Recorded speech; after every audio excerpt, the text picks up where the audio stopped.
When I first met my sister-in-law, she didn't seem to like me. She would look me up and down with a harsh stare and laugh quietly to herself. I thought she was probably making fun of my appearance. I felt like I was someone she could easily mock or belittle to feel better about herself. So, when she asked for my help, I said no. I couldn't think of any reason to help her. My name is Maria. I married my husband 3 years ago, and now we live with my in-laws. My father-in-law died when my husband was still in school, so it's just me, my husband, my sister-in-law, Dorothy, and my mother-in-law living together. At first, we didn't plan to live with them. It was just my husband and me. But a year after we got married, my mother-in-law had an accident and hurt her leg. So, we decided to move in to help take care of her. Dorothy was already living at home, but my mother-in-law sadly told my husband that Dorothy was not helpful at all. Dorothy was single and spent her money going out to bars and clubs instead of helping her mother. It would have been nice if she at least helped her mom, but instead, she made things worse by maxing out credit cards, asking her mom for money, and leaving her to do all the housework even though her leg was hurt from the accident. I honestly think my mother-in-law is too lenient with her daughter. Dorothy is in her late 20s, but parents often feel they need to take care of their kids, no matter how old they are. That's why, even though my mother-in-law knows her daughter is unreliable, she feels she can't kick her out and lets her stay.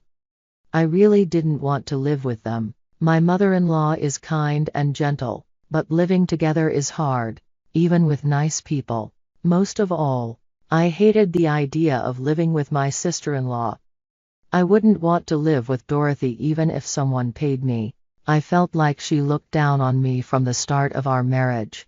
To put it simply, Dorothy is like a bossy friend who changes her group of friends one by one.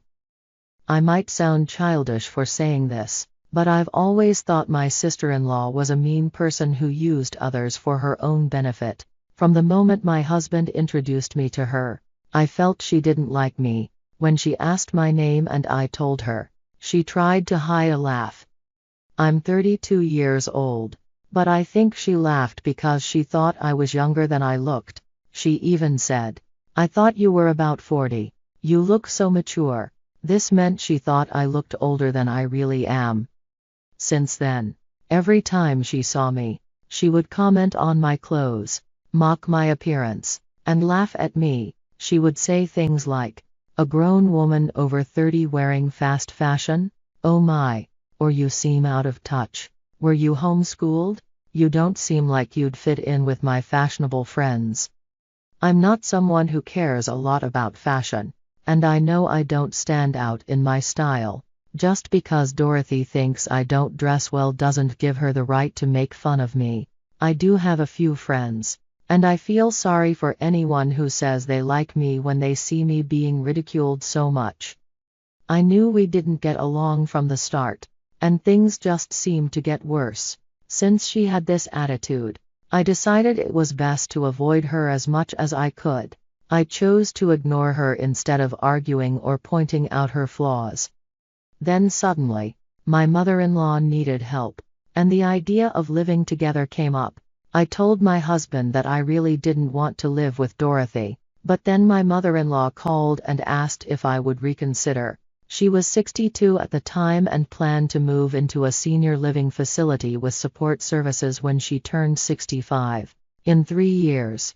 My mother-in-law asked if we could please share a home until she moved into a senior living facility. Faced with her desperate request, I couldn't find the words to say no. Although living together was a big ask, I thought of it as a limited arrangement. This made me agree to the plan. So, my husband and I have been living with his mother and sister for 2 years now, with only 1 more year left.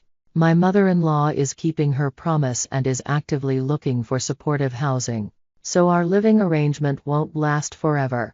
I feel a bit guilty, like I'm pushing her out, but she reassures me that this was her plan all along. She likely wanted to take her time organizing the house during these 3 years. Looking back, I feel guilty for not agreeing to live together from the start, but the thought of living with my sister-in-law was really unpleasant. I needed time to prepare for it, and living with her has been challenging. Even now, I struggle with our daily interactions. At the beginning, Dorothy was especially harsh. She complained about the food I cooked and constantly criticized my cleaning.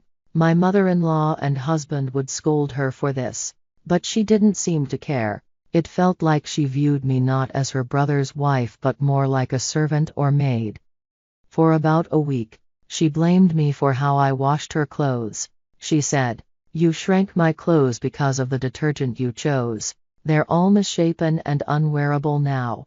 After 3 years of marriage, you still can't handle housework. You're basically useless." I wanted to tell her that the clothes shrank because she had gained weight, not because of me, but I didn't want to say something hurtful about her appearance, knowing how damaging those comments can be. So, I just said I'd be more careful next time and tried to end the conversation. But Dorothy isn't the type to forgive and forget. When my mother-in-law's friend visited, Dorothy laughed as she talked about how terrible I was at housework. My mother-in-law defended me, but Dorothy insisted there was no need and kept talking as if I were a useless appliance, not a human being or her relative. Sometimes I argued back, but mostly I just nodded and let her words wash over me. I didn't want to sink to her level and knew arguing would be pointless. I told my mother-in-law and husband that once we stopped living together this year, I didn't want anything to do with Dorothy, and they both agreed. I might be a bit spiteful, but I think Dorothy will have a hard time when my mother-in-law moves into a senior living facility. Dorothy has been living at home and spending her salary however she wants. I don't think someone like her can suddenly live on her own responsibly. Once we stop living together, we won't help her, and that feels like a little revenge.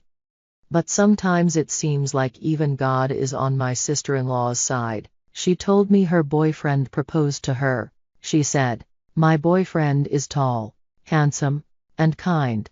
He has a great job at a big company, so I'm basically marrying into money. I'm so glad I worked on my looks and fashion. I wouldn't want a miserable life like someone I know living with in-laws after marriage." She laughed while looking at me, making it clear she was talking about me. Dorothy stood in front of me, smirking, and said, "I bet you thought I wouldn't be able to live on my own without my mom. Too bad for you, old lady." I couldn't help but blush a little because she hit the nail on the head with what I was thinking about her. At the same time, I felt a strong wave of frustration. "Congratulations on your engagement. But married life is tough, you know," I said. She might complain about my housework skills, but the one who really can't do anything is Dorothy. It was the best comeback I could think of, but she just looked triumphant. "Are you trying to act tough because I won't be around? My fiancé is rich and will hire a professional housekeeper, not someone useless like you."